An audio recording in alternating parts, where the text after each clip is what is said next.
Welcome to this week's edition of the Sachem Patch Coaches Corner. I'm here at the Sachem North Little Theater with Sachem North football coach Dave Falco. How's it going, Coach? Welcome to the show. Good, thanks for having me. Another big win, 41-14 over Longwood.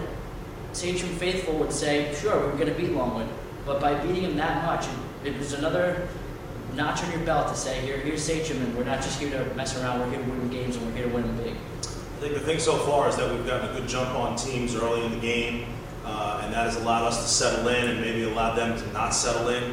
The concern going forward is that we've really not played a full game yet, so I'm concerned about that happening in the playoffs and how we're going to react to that. So that's something that we focused on the end of last week and the beginning of this week. A four-quarter game is coming, and our response to that is going to be important.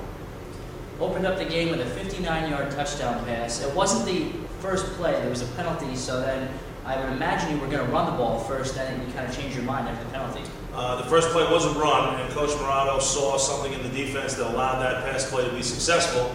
We were hoping we were going to get the same alignment defensively, and we did. And Angelo made a nice throw, and Dalton ran a good route. And there was actually another player open. Vincent Provenzano was open as well. But the line did a great job protecting, and that was a great way to start the game.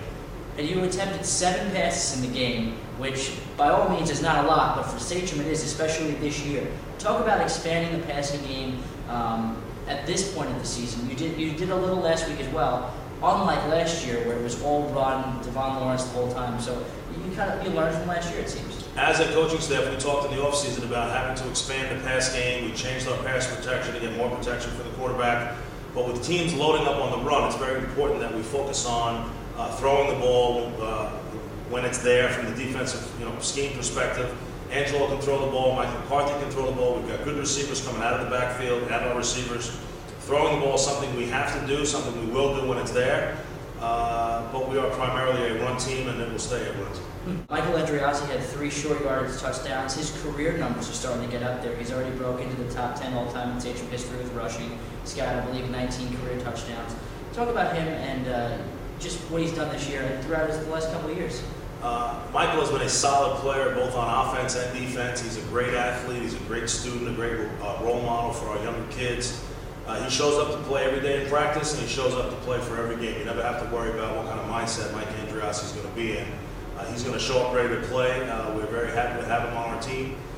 He's a great leader for our, for our group of guys. I don't think he gets as much publicity as Jesse Scanna, but he is equally as good and equally as important in our scheme. This week you have Bayshore coming up for your Week 8 regular season finale. They're 4-3. It doesn't matter if they're 7-0 also, because you have to prepare the same way. Talk about what you've seen them do on film, and they surprisingly have put up a lot of points against Floyd, against Lindenhurst. So I really like their offense. It's the similar scheme to what we're seeing from Freeport. It probably generated from Russ Selman, the spread guru in New York and on Long Island. They give you a lot of misdirection. They give you a lot of window dressing. It's 4 or 5 simple plays from an offensive line standpoint. But the back has rushed for 1,000 yards. The quarterback can throw it and run it.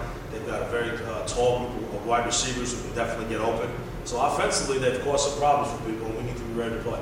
And the first goal for your season was to finish 8-0 and be the regular season Division I champions. Is that correct? As of this point, we are Division I champs, but we've talked to the kids about finishing strong, about going 8-0.